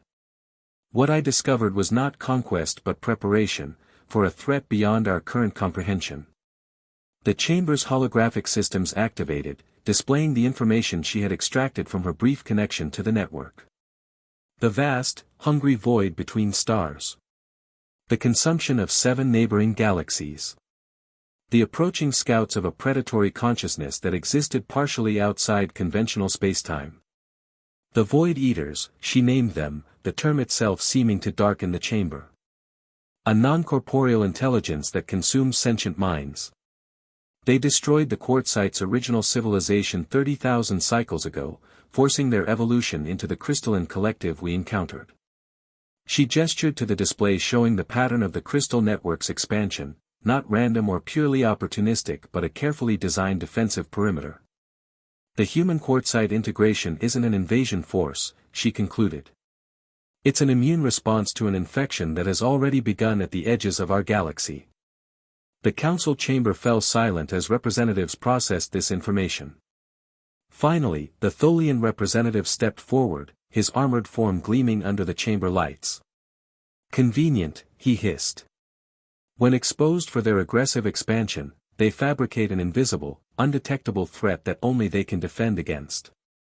The threat is real, came a new voice, Thomas Wilson, appearing at the entrance to the chamber. The crystalline formations across his face had expanded further, creating an intricate lattice that pulsed with inner light. And it's no longer undetectable. He approached the central platform, every eye in the chamber following his movement. Without asking permission, he interfaced with the holographic systems, the crystals on his hand creating a direct neural link to the display. The image shifted to show the anti-spinward rim, where a vast darkness had begun to manifest between stars, a void that consumed light itself, expanding with deliberate purpose. 3 hours ago, the first major incursion of Void Eaters breached the dimensional barrier, Wilson stated, his voice carrying that harmonic resonance that seemed to bypass conventional hearing. The Crystal Network detected their arrival because that's what it was designed to do. Now you can see them too. He turned to face the assembled representatives, his expression solemn. Humanity didn't create the Quartzite Alliance to conquer your civilization. We created it to save it, despite your attempt to exterminate us. The chamber erupted into chaos as representatives demanded verification, explanations, action plans. Through it all, Officer Nezkalim watched Wilson, not his physical form but the crystalline presence that extended beyond it, connecting to something larger and more complex than any individual consciousness. Ambassador Vrizix moved to her side, his membrane dark with concern. You've made your decision, he observed quietly. Yes, she replied, her chromatophores shifting to patterns of resolution. I've seen enough to know which side stands for life. Across the chamber, Grand Arbiter Zozan's ancient crystalline form seemed to brighten slightly as he came to his own decision. With a resonance that silenced all other voices, he addressed Wilson directly. Representative of humanity, what do you require of the Accord? Wilson's expression softened with what might have been relief. Not surrender, Arbiter. Partnership. He gestured to the spreading darkness at the edge of known space. What comes cannot be fought with weapons or fleets. It can only be resisted by a unified consciousness field of sufficient complexity and diversity. Every species that joins the network strengthens our collective defense. And those who refuse, the Tholian demanded. Wilson turned to face him directly. Will be protected to the best of our ability, though the network's effectiveness diminishes in regions where integration is sparse. His crystal implants pulsed with quiet intensity. We don't demand assimilation. We offer survival. As the council descended into heated debate once more, Officer Nescolum made her way to Wilson's side. Up close, she could see that the crystal formations were not conquering his humanity but enhancing it. His eyes still held the compassion and determination she had first noted on Varen 7. Your revelation will not convince everyone, she said quietly. The Draylock fleet is already moving against your primary settlements. Many species will choose to fight you rather than join with you. Wilson nodded, a very human sadness crossing his features. Fear is a powerful motivator, often stronger than reason. He turned to face her fully. What about you, officer? What does your reason tell you? Nescolum's chromatophores pulsed with the pattern of absolute certainty as she extended a tentacle toward him. That evolution cannot be stopped, only guided or embraced. Wilson took her tentacle in his hand, the crystalline formation on his palm meeting her skin. A small node of crystal transferred between them, not invading but offering, a seed of connection waiting for her acceptance. Welcome to the network, Officer Nescolum, Wilson said as her consciousness began to expand once more. We have much work to do. Above them, the holographic display showed the darkness at the edge of the galaxy growing, spreading between stars like ink through water, patient, hungry, inevitable. And racing to meet it, from planet after planet, system after system, the crystalline network pulsed with defiant light. The crystalline command center beneath New Anchorage pulsed with frantic activity. Thomas Wilson stood at its heart, neural connections flowing from the crystal lattice across his face into the vast network that spanned a quarter of the galaxy. Around him, humans and aliens worked in perfect synchronicity, their consciousness partially merged through the crystal nodes they had accepted. Officer Nescolum, now Integration Liaison Nescolum, moved through the space with newfound grace, her tentacles adorned with delicate crystal formations that enhanced her already formidable observational abilities. Through the network, she simultaneously processed information from 17 different systems where the Void Eaters had begun their incursion. The darkness is accelerating, she reported, her chromatophores pulsing in patterns that matched the crystal nodes along her exoskeleton. The anti-spinward defense perimeter is holding, but only barely. Wilson nodded, his eyes reflecting the light of 1,000 distant stars connected through the network. The Draylock fleet has changed course, he observed, information flowing directly into his consciousness. They're no longer targeting our settlements. They've seen the void, Sarah Taylor confirmed from her station. The crystal formations along her throat pulsed as she processed vast data streams. Even the most militant factions can't deny the evidence of their own sensors now. On the primary display, a visualization showed the current state of the galaxy, a spiral arm of light with darkness encroaching from its edges. The crystal network appeared as interconnected nodes of brightness, strongest in regions where integration was most complete, weakest where resistance remained highest. The Accord Council has reached consensus, announced Ambassador Vrizix as he entered the command center. Unlike most present, he wore no crystal nodes, a respected observer rather than a participant in the network. They've authorized full mobilization against the Void Eaters and officially recognized the integration network as a sovereign entity. Too little, too late, Dr. Hoffman muttered, the extensive crystal formations across his scalp pulsing with rapid calculations. Our models show the Void will reach core systems within 17 days regardless of conventional resistance. Wilson turned to face the ambassador, his expression grave. We appreciate the Accord's support, but Hoffman is right. Conventional resistance is futile against the Void Eaters. They don't exist fully in our dimensional space, weapons pass through them while they consume consciousness directly. What do you propose? Vrizix asked, his membrane cycling through shades of concern.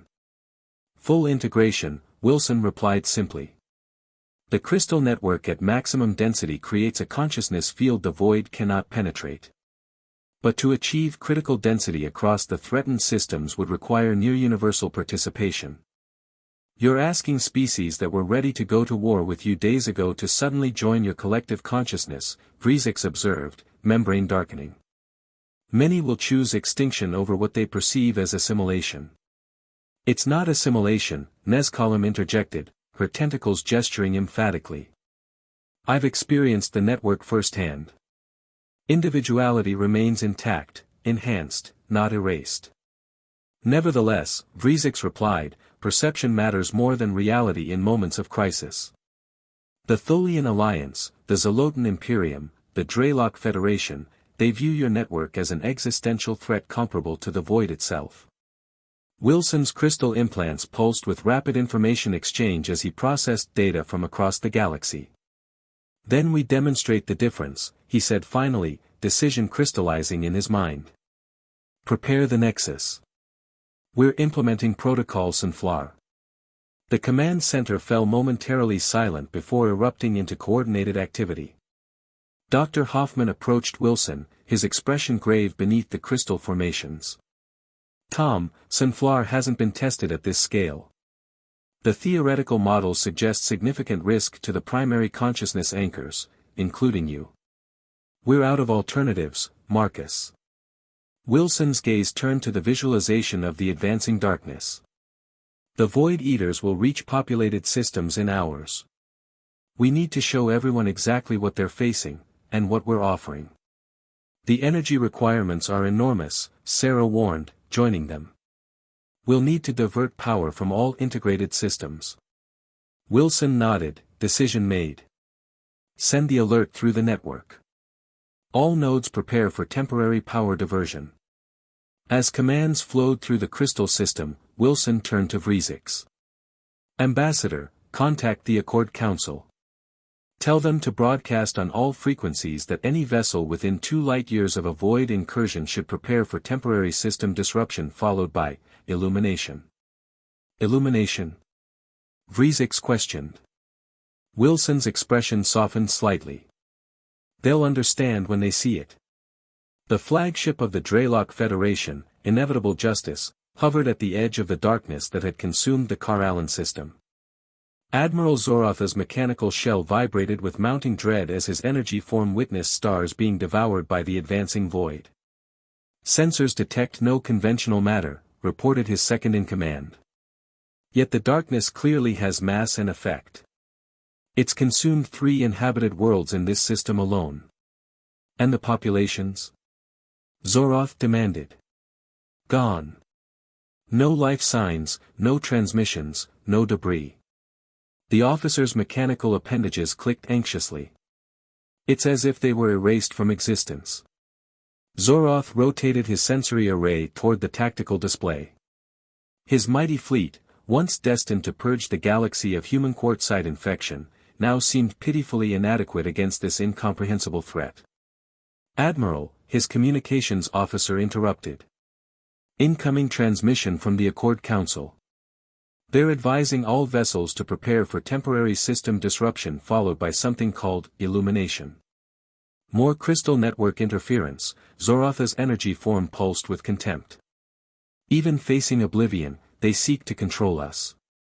Sir, his science officer interjected, mechanical arms gesturing toward the sensor readings.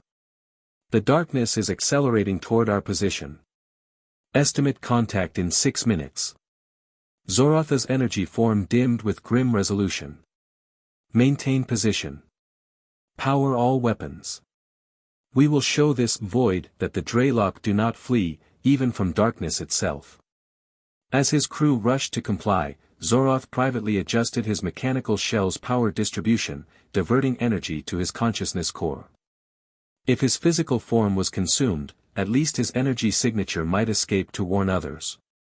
Admiral. The sensor officer's mechanical voice betrayed rare emotion. Massive energy surge detected across all integrated systems. The crystal network is. The ship plunged into darkness as all systems simultaneously failed. For 3 terrifying seconds, only emergency photics illuminated the bridge. Then, everything changed. Light, pure, crystalline light, burst from every integrated surface throughout the ship. Consoles, communication relays, even the Admiral's own mechanical shell suddenly gleamed with internal radiance. The light expanded outward, not merely illuminating but transforming, creating a visible energy field that extended beyond the ship into space itself. Through this field, Zoroth suddenly saw the Void Eaters as they truly existed, not as mere darkness but as multidimensional predators slipping between reality states, their consciousness-consuming maws extended toward his fleet. The sight would have frozen his organic blood had he possessed any. More astonishing still, he could feel the crystal network's presence, not as invasion but as protection, a consciousness field creating a barrier the Void Eaters could not penetrate. And within that field, countless minds linked in harmonious resistance, humans, Quartzite, and dozens of species who had chosen integration. A voice echoed through the crystalline light, Thomas Wilson's, yet somehow more than one individual's voice. It resonated not through conventional communications but directly into Zoroth's energy consciousness. This is what we offer, Admiral. Not conquest, but connection. Not submission, but synchronicity. The Void Eaters cannot be fought with weapons. They can only be resisted by a unified consciousness field of sufficient density and complexity. Around his ship, Zoroth watched in awe as the crystalline light pushed back the darkness, creating an expanding perimeter of safety. Where the light touched, the Void Eaters recoiled, their hunger thwarted by something they could not consume. The choice remains yours, Wilson's voice continued. Fight alone against an enemy your weapons cannot touch, or join a network that preserves your individuality while connecting you to something greater. As the words faded, Zoroth felt the protective field begin to diminish. The drain on the crystal network was clearly enormous, the demonstration unsustainable. In moments, the void would advance again. His consciousness core pulsed with a decision he never thought he would make. Reaching out with his mechanical appendage, Admiral Zoroth activated the ship's emergency broadcast on all frequencies. All Draylock vessels, this is Admiral Zoroth. Request immediate crystal integration. I repeat, request immediate crystal integration. In the command center beneath New Anchorage, Wilson staggered as the immense energy drain of Protocol Sunflower took its toll. Blood trickled from his nose and ears, the crystal formations across his face momentarily dimming before stabilizing. Integration requests flooding in from across the conflict zone, Sarah reported, her own crystal nodes pulsing rapidly. The Draylock fleet, the Zolotan outposts, even 3 Tholian battle groups. They're all requesting connection to the network. Divert integration resources to the front line, Wilson ordered, wiping blood from his face. Priority to population centers directly in the Void's path. Nescalim approached, her chromatophores pulsing with concern. The demonstration worked, but at tremendous cost. The network is strained to breaking point. We knew the risks, Wilson replied, straightening despite obvious pain. The Void Eaters can be held back temporarily by localized fields, but only a galaxy-wide integration will create sufficient resistance to drive them back permanently. Ambassador Vrizix moved to Wilson's side, his membrane cycling through colors of grave concern. The Accord Council is convening an emergency session. Grand Arbiter Zozan requests your presence, in person, not via the network. Wilson exchanged glances with Sarah, who nodded slightly. I'll go. The network can sustain itself long enough for diplomatic resolution. As Wilson prepared to depart, Nescalim studied the massive crystalline nexus at the heart of the command center.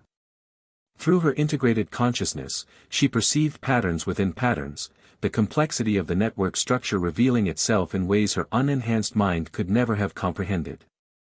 Something about that structure nagged at her scientific instincts. The crystalline formations weren't merely communication technology or defensive barriers, they followed design principles that seemed oddly familiar. Where had she encountered such patterns before? The realization struck with such force that her chromatophores flashed involuntarily, drawing concerned glances from nearby operators. Officer? What is it? Dr. Hoffman asked, noticing her distress. Nezkalem's tentacles twisted anxiously as pieces fell into place. The crystal network structure, it's not just a barrier against the Void Eaters. What do you mean? Look at the geometric configuration, she urged, projecting her analysis onto a nearby display. These aren't random growth patterns or even optimal defensive formations.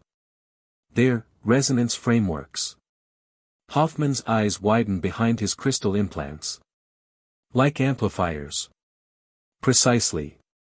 Nezkalem's chromatophores pulsed with growing alarm. We assumed the network was designed to resist the Void Eaters. What if its true purpose is to attract them? The Accord Council chamber had transformed in ways both subtle and profound. Where once representatives had been segregated by species, now they arranged themselves according to integration status. Those who had accepted the crystal network intermingled regardless of biological origin, while those who remained unintegrated clustered together in diminishing numbers. Grand Arbiter Zozan's crystalline form had deteriorated further, fractures visible throughout his ancient structure. Yet his voice still commanded attention when he addressed the assembled representatives.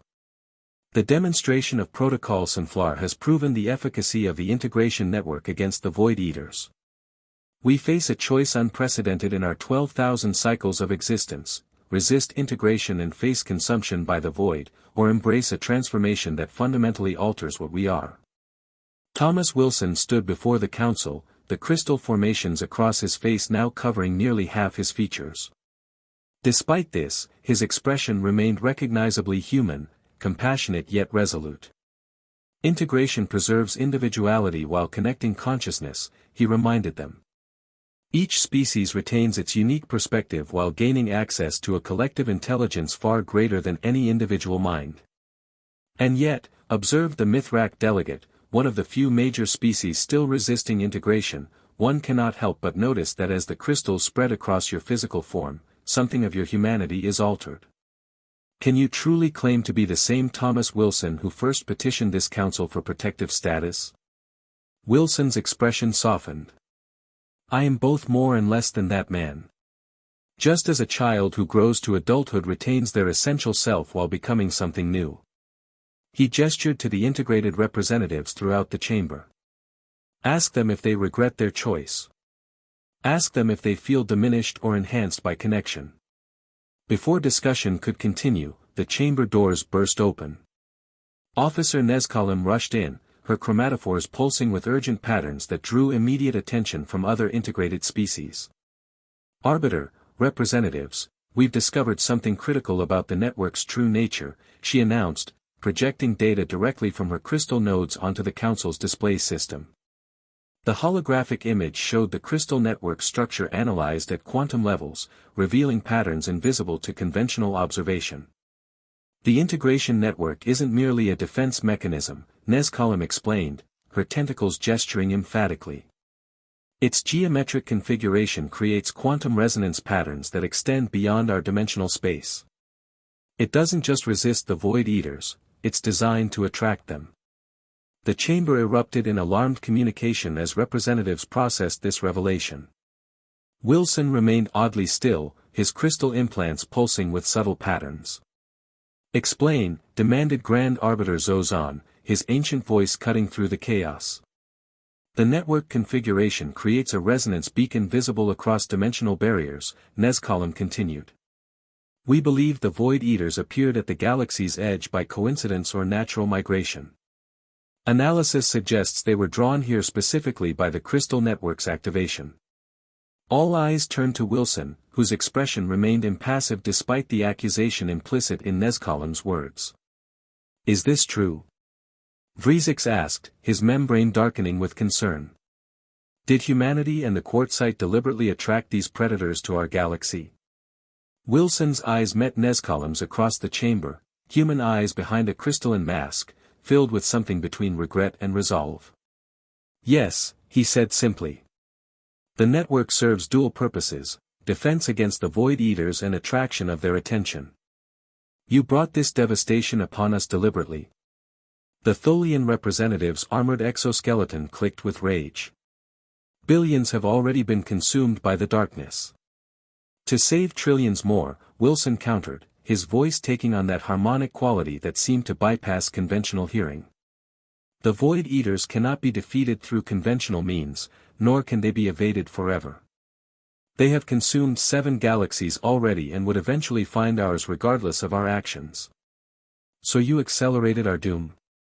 Vrizix demanded, his membrane nearly black with emotion. We accelerated the confrontation, Wilson corrected.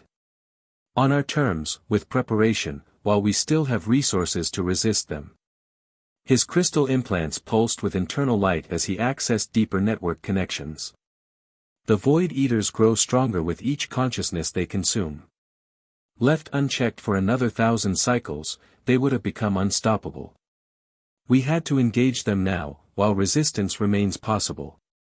And you made this decision for all of us. The Grand Arbiter's crystalline form resonated with rare emotion. Without consultation, without consensus. After your civilization attempted to exterminate ours, Wilson reminded him quietly. Would you have believed warnings from refugees and predators about an invisible, extradimensional threat?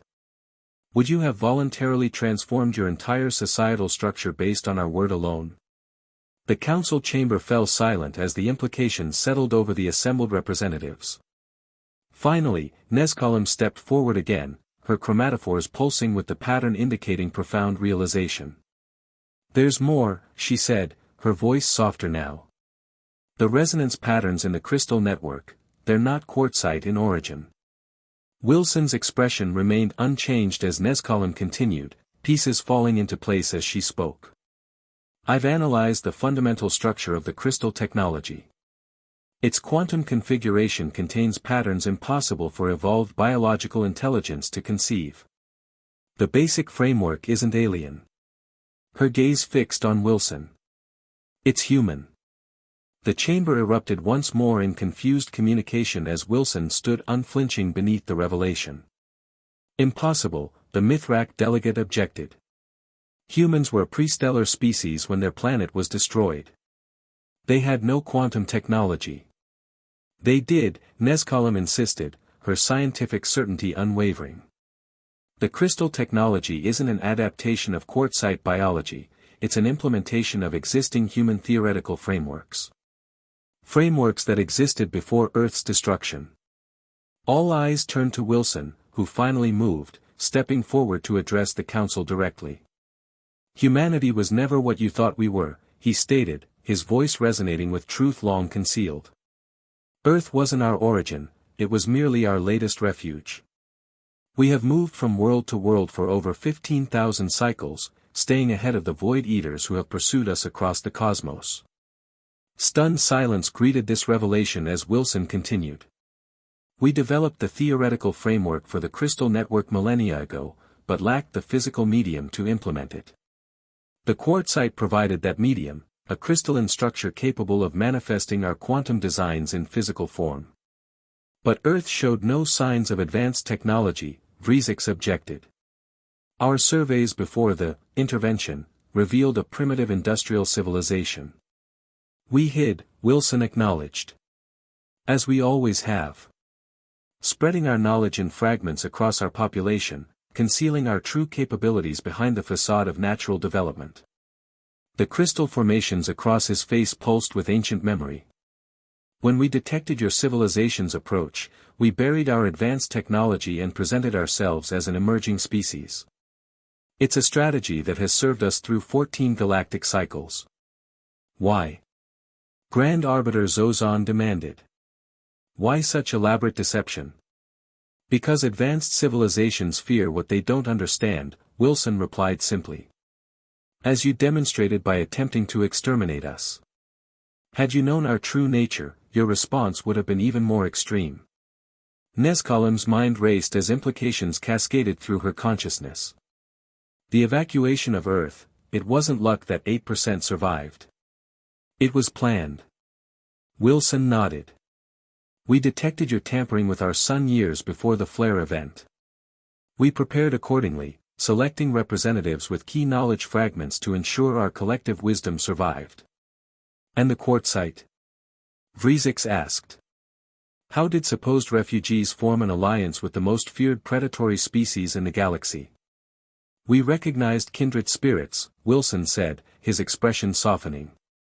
Another species fleeing the same enemy, adapting to survive. Their physical form provided the perfect medium for our theoretical frameworks. Together, we could create what neither could alone, a defense against the void that has hunted us both across the cosmos. The council chamber remained in stunned silence as representatives processed this extraordinary revelation. Humanity, far from being primitive refugees, was an ancient, advanced species that had concealed its true nature for thousands of cycles while implementing a galaxy-spanning defense against an enemy only they fully understood. Grand Arbiter Zozan's crystalline form vibrated with complex frequencies. You manipulated us all. You allowed billions to be consumed by the void to implement your strategy. We did what was necessary to save what could be saved, Wilson replied without apology. The alternative was the eventual consumption of all consciousness in this galaxy. The sacrifice of billions to save trillions is a calculation we've made before. And now? Vrizix asked, his membrane cycling through colors of uncertainty. What happens now that your deception is revealed? Wilson turned to address the entire council, his gaze encompassing both integrated and unintegrated representatives alike. Now we finish what we started. The network must reach critical density to repel the Void Eaters permanently. Every mind that joins strengthens our collective resistance. He gestured toward the massive display showing the advancing darkness across multiple sectors. The choice remains the same, regardless of how you feel about our methods. Join the network and survive, or face the void alone and perish. His expression softened slightly. Though I hope understanding our true reasons might make that choice easier to accept. 100 cycles later. Officer Nezcolum, now Evolutionary Director Nezcolum, stood in the memorial garden atop the highest crystal spire on New Terra. Below her stretched a vast metropolis of integrated crystal and conventional architecture, home to billions of beings from hundreds of species. The rainbow light of a binary sunset refracted through crystal formations throughout the city, bathing everything in spectral illumination. The crystal nodes along her exoskeleton had evolved over the decades, no longer mere attachments but integral aspects of her biology. Through them, she remained connected to the galaxy-spanning consciousness network that had successfully repelled the Void Eaters 27 cycles ago. Contemplating the past again? The voice behind her was familiar, Thomas Wilson, though his appearance had changed dramatically over the decades. The crystal integration had continued its progression, transforming him into a hybrid being that was neither fully human nor fully crystalline, but something transcendent. The anniversary always brings me back here, she acknowledged, her chromatophores pulsing with complex emotional patterns. 100 cycles since humanity revealed its true nature to the galaxy. Wilson moved beside her, gazing out at the city below. And 73 cycles since the last Void Eater was driven from our dimensional plane. A victory at tremendous cost, Nezcolum observed. 37 species entirely consumed before the network reached critical density. Would have been far more without the integration. Wilson's voice carried the weight of ancient wisdom, harmonics resonating through the crystalline structures around them. The void will return eventually. They always do. And we'll be ready, Nezcolum stated with certainty. The network continues to expand and evolve. Most of the galaxy's sentient species have joined voluntarily now. Wilson smiled, still recognizably human despite his transformation.